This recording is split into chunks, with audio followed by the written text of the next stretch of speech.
Hello, Ray Phoenix here. Welcome to Let's Play Spyro for Year of the Dragon, Part 5. We've completely cleared the Mushroom Speedway, and now we're heading off to the Tiki Lodge, which is located in the Molten Crater. And look at that, they send one of their people, Rocky, out here to greet us. Only levels in Spyro 2 could have done that, just send someone from the level out there to wait for us and say, oh yes, welcome, come to our level. We happily invite you into our level. We're gonna get cut up by the enemies here. The Rhinox that are armed with swords, or frickin' Indiana Jones whips. They're gonna get whipped around and cut up around. So we want you to use your flame breath to fry down these rampant Rhinox so we could have a nice feast in the coming days for all the people here to celebrate our liberation from the Rhinox. And what better way to celebrate liberation from Rhinox by eating Rhinox meat? And I'm sure Spyro could cook that easy with his flame breath. Like he has a cooker right inside of his mouth almost. That's Spyro. So this level's not possible to get 100% complete on the first encounter, because there's a segment to this level where you need Sergeant Bird, a character we unlock in the next world of this game, the Midday Gardens world. We need him to completely clear one of the levels, one of the segments of this level, and we don't have him yet, obviously, so we can't complete that part of the level, so we can't get this level 100% complete, which is more common in this game. A lot of levels in this game cannot be 100% complete on the first encounter. I kind of cheated the Sunnyville level. If you're honest with me, I don't think you're supposed to get that 100% complete on the first encounter either. I just found a way to kind of cheat it. It wasn't really cheating, because it's something the game fully allows you to do. It's more something that like an experienced gamer such as myself would know what to do, because I've played this game quite a bit before. They have an egg just randomly sitting out in the middle there, Ricky. Yeah, just throw random eggs out there. Eggs that you have to be dumb if you were to miss something like that or not think about looking over there.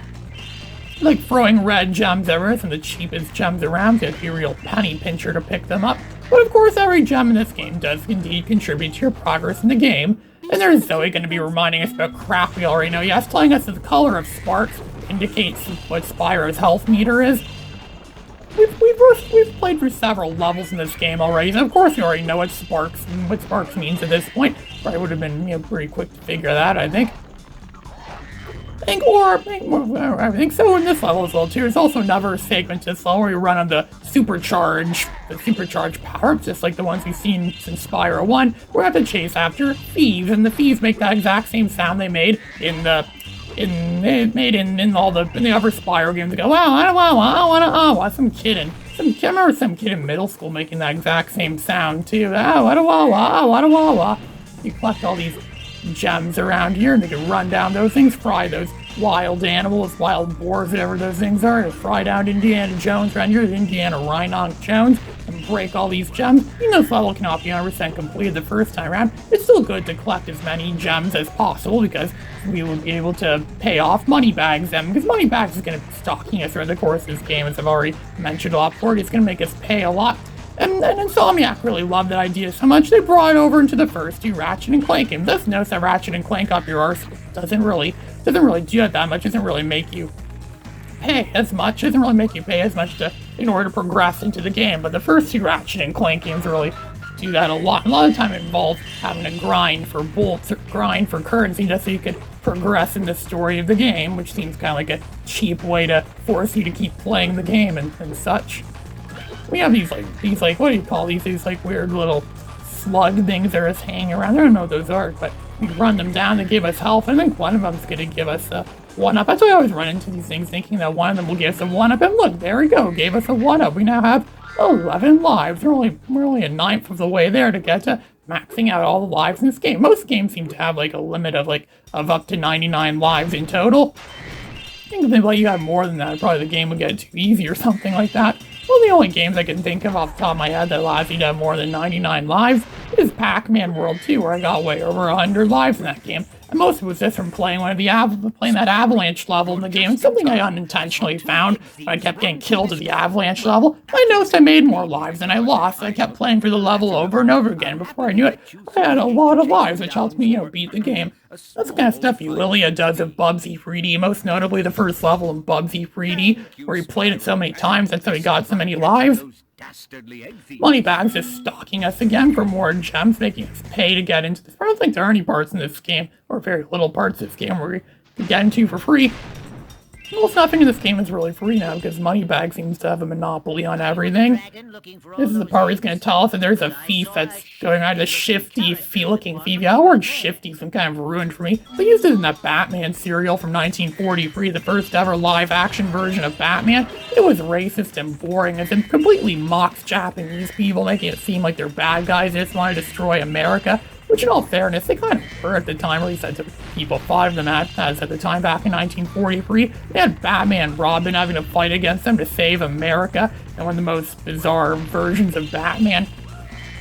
The version of Batman that lives in LA, but back in those days, Batman wasn't really established as being he lives in Gotham City. I remember the very early, they actually did read some of the very early Batman comics. A lot of them said that he lived in, sometimes one of them said he lived in New York City, then everyone made it seem like he lived in a city called Metropolis, and then it wasn't really well established where he lived, and they didn't even have a Batcave in those comics. Yeah, that was actually supposedly one of the first times you ever saw the Batcave was in that Batman serial from 1943, that racist and boring Batman serial. The main villain was supposedly going to be the Joker originally. The last minute, they decided to make it a bit more patriotic and have the Joker instead be a Japanese mad scientist who wants to decimate America. And of course, no Japanese actor would seriously want to take up that role, so instead they just got a white guy to pretend to be Japanese, and it just comes off as complete total, it doesn't look any great. And oddly enough, that villain, that Japanese scientist, there was a character who looked a lot like him in a hated animated show called Angela Anaconda, an episode where they go to like a science museum or something, and then the tour guide it sounds a lot like Dr. Daka. It looks like a fake Japanese, like a white guy trying to be Japanese from the looks of it. Angela Anaconda supposedly caused a divorce once, so that story was later proven to be a myth. How could a show cause a divorce? I mean, I've heard stories of people playing Star Wars Battlefront 2 while their parents are upstairs signing over the divorce papers.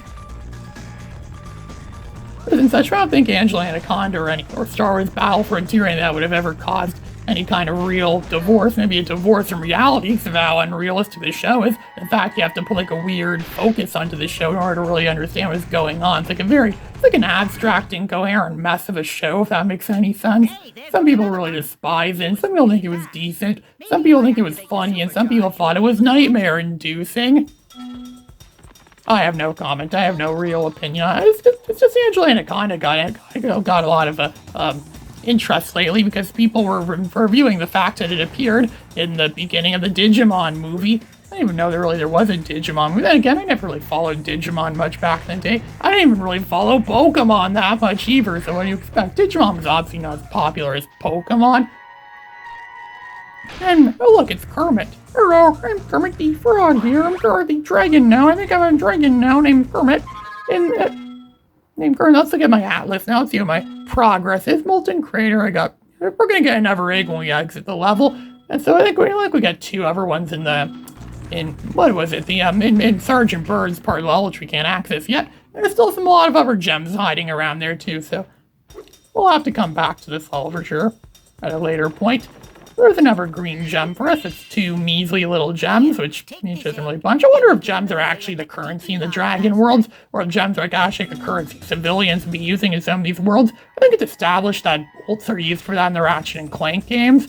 Oh, look, it's Curly. Oh, whoa. It's Curly. Yeah, Curly Howard. I wonder if there's a Moe and Larry in this game. There probably is some Moe and Larry in this game, too.